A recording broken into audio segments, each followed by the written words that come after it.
Yeah, for the underdogs, I'm an underdog. I've been through it all, I can never fall. You know I stand tall, I be on the road. What's good, y'all? Welcome back to another episode of For the Underdogs podcast.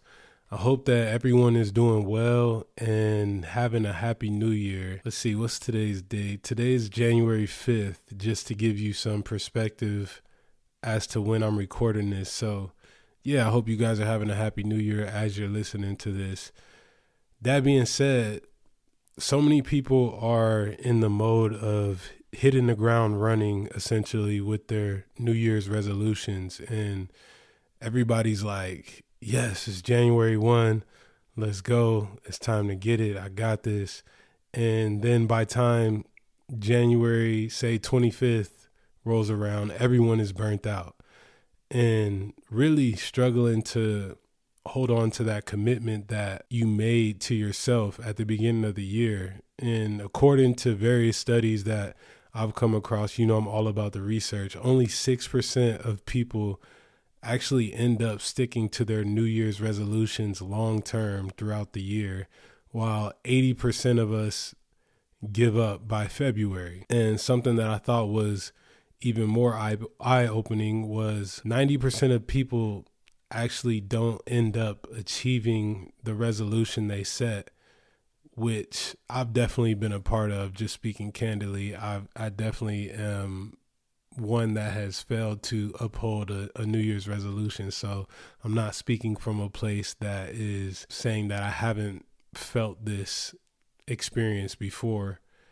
And I think we've all heard of the term Quitter's Day.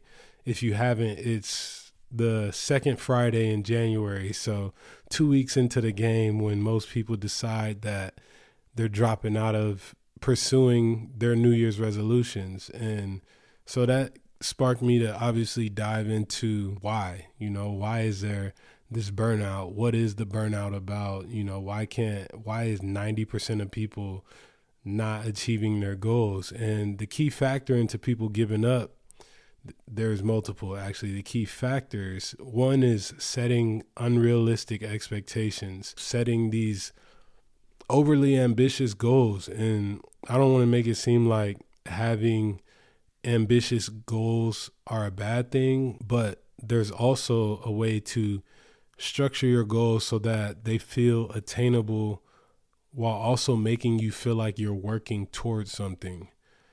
Another reason why we experience burnout is the pressure to make the change so quickly. Like it's, it goes from being December 31st to now it's January 1 and everybody wants to make that change that day and just stick to it, like going cold turkey.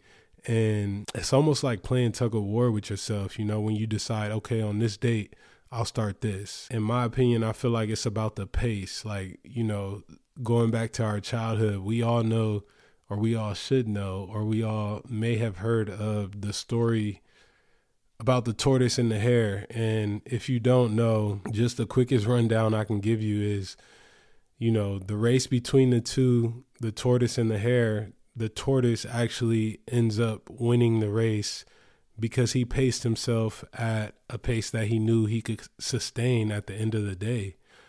And not that we're racing anyone in our New Year's resolutions or progressing in our goals, not that it's a race, but I feel like sometimes with ourselves, we don't have that mindset of the tortoise and the hare where we actually set that pace and stick to the pace that we can sustain for ourselves. Just speaking in terms of like New Year resolutions and goals and everything, I think I've shared this before, but in my opinion, I feel like we need to be in a constant gradual build, like especially coming off the holiday season. Like it's always tough for me, it's like this extra weight that tries to pull you from just doing the things that you really need to do or really want to do. Like coming off the holiday season, there's just like that weight. I don't know what it is. And in the past years, I've been one to be really combative with that. Like, for example, oh, you're tired today. Well, you're going to go push through a workout, or just completely doing the opposite of whatever I'm feeling in that moment. When really after I gave it some thought this year from experiencing that, I'm like, okay, let's focus on the things that I can control and get back to the basics post-holiday so that I'm able to sustain myself better. Like, for example, wake up feeling tired. Okay, let me ask myself the logical questions. Did I sleep good? Yes. Did I get the hours I need to be productive during my day? Like for me, that's 7-8 hours. Obviously, I can do it with less, but I know that's my sweet spot, 7-8 hours. If the answer is yes, okay, so let me not let what I feel control what I know, if that makes sense. Like, I know for a fact I slept well. I know I feel good. I know I'm healthy and capable of doing what I need to do today. So let me listen to that and lean on that as opposed to what I'm feeling, which is a little tired. It's a little colder, so I'm feeling warm by being inside. It's a little darker in the morning, so it kind of makes you have a slower morning. And all of those things that I just said are literally not aiding to what I'm supposed to be doing in the moment. So I think a big piece is, not letting what we feel control what we actually know. Like, go back to the basics and listen to the facts. And for me, this time of year, I try not to get caught up in the new year means I should feel 100% energized and ready to tackle everything. My internal clock is still telling me that I need to take my rest serious. I haven't flipped that switch yet, and I'm still in what I like to call hermit mode, and call it what it is. Hermit mode for me is just not feeling like being around a ton of people, not pushing myself outside of what I'm comfortable with. Like, if I want to go, I'm going. If I don't, I'm not. Like, there's accountability within that as well, though. Like, the things that have to be done, that I have to do, are getting done. Like, I'm not slacking off in a sense. Like, I'm still working on me and what I'm passionate about, but I've put this cap on the extracurricular activities, if that makes sense. Like, I don't know, for some reason, that's just the mode for me. I'm also really turned the page on listening to what I need in this season of life. Like, really what I'm getting at is the focus at this time of year should just be on ourselves and what we actually need. Instead of getting caught up in new year, new me, be the same you, be a better version of you, or a happier version, or a more detailed version. Like, whatever you're aiming to do it gradually. For example, I know we love to change our diets, in the new year. And it's like you hear people say, this year I'm cutting out pork. I don't eat pork, but this is just an example. This year I'm cutting out pork. And that person has literally eaten pork religiously for the past years, and they just decide from December 31 to January 1 that they're going to cut it out completely. And that action within itself actually makes it harder for you to accomplish that thing, So maybe instead of you having pork 4 days a week, you cut it to 2 days a week and progress from there. Like, that's just something that I can think of. Same goes for working out. Say you didn't hit your fitness goals last year, and the new year comes around, you tell yourself you're going to be in the gym every single day. Every single day of the week, you're going to the gym.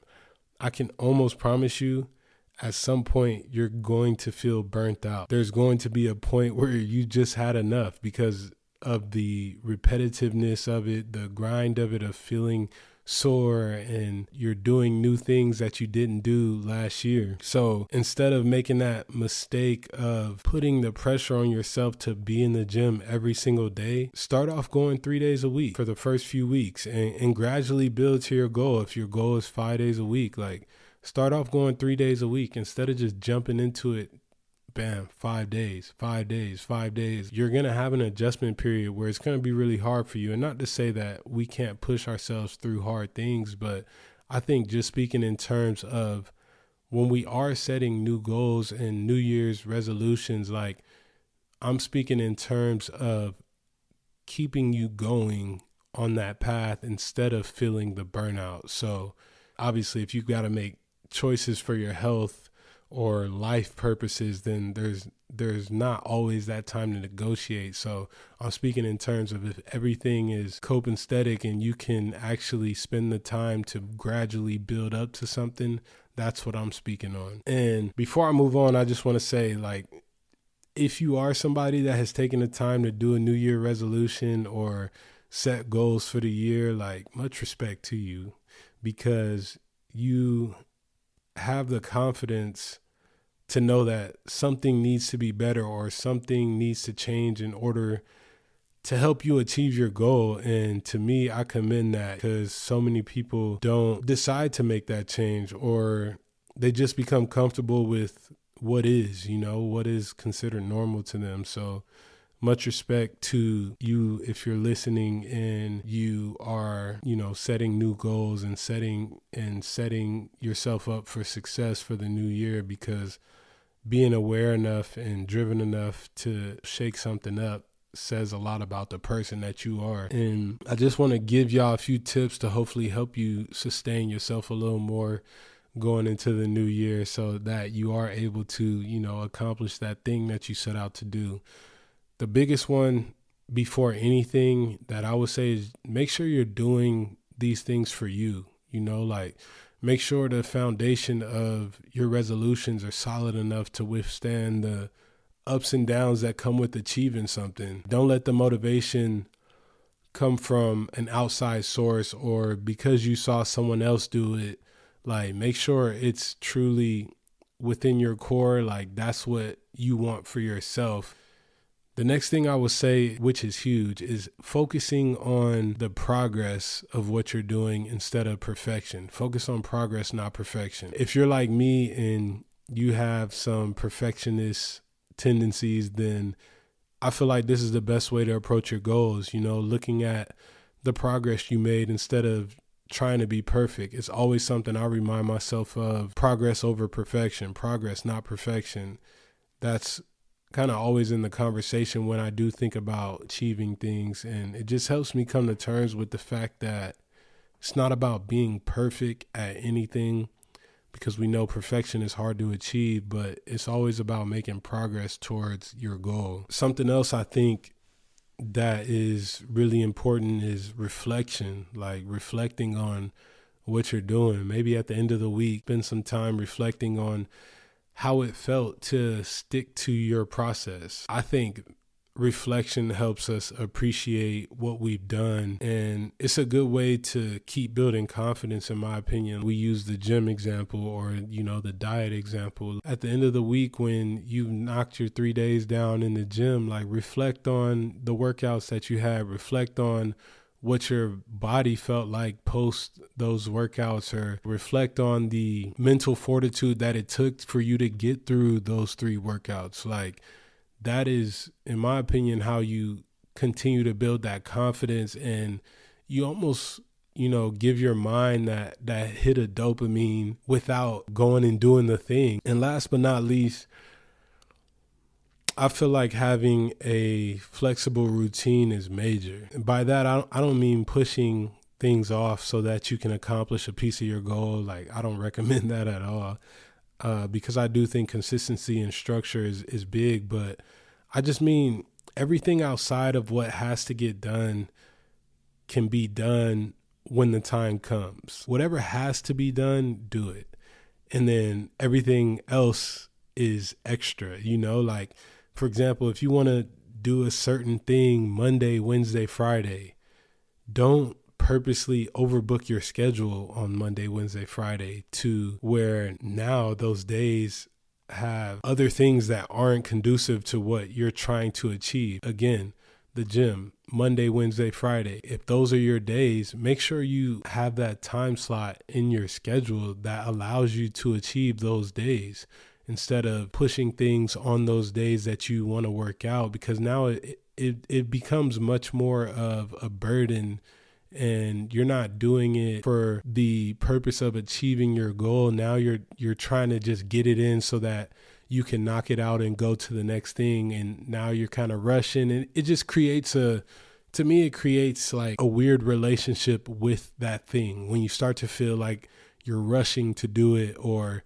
you're squeezing it in. That creates a weird relationship with something that's supposed to be there to better you or push you or, help you better yourself. So create time for yourself. I think that might be what I'm trying to say. Like, create time for yourself and prioritize your time accordingly. I appreciate you guys listening to this episode. Again, I hope everyone is having a great start to the new year. I hope this episode helps. To be honest, I think that just within conversations that I've had since the new year started and hearing people kind of talk about their resolutions and that conversation, this was something that was on my mind and on my heart to share because I have experienced it as well. And I do think it's important for us to push ourselves and go after things in the new year, but don't feel like just because it's January 1 that it has to happen. Gradually pace yourself and build into something that you can sustain long term.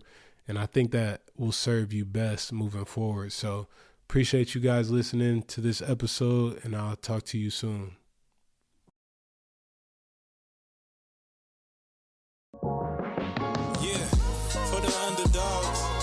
Underdog. I've been through it all. I could never fall.